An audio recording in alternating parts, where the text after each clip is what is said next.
नमस्कार फ्रेंड्स, मैं पूनम गुप्ता स्वागत करती हूँ आपका अपने यूट्यूब चैनल पूनम की गीत संगीत में। हल्दी पर का एक गीत है जो मड़वा में गाया जाता है, तो मैं उस गीत को प्रस्तुत करने जा रही हूँ। कैसा लगेगा आप कमेंट में हमें जरूर बताइएगा।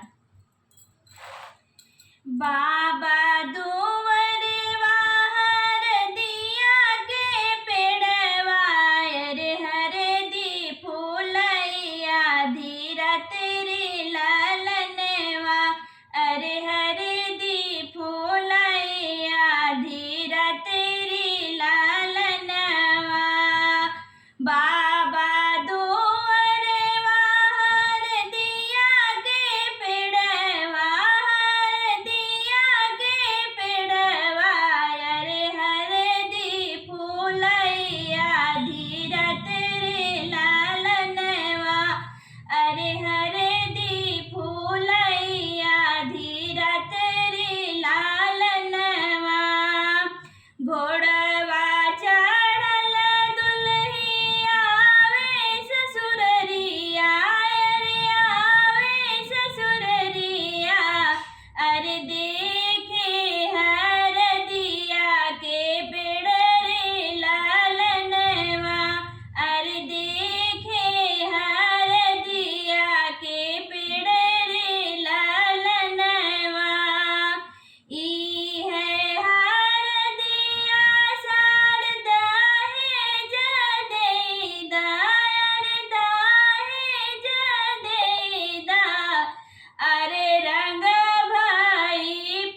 गाएंगे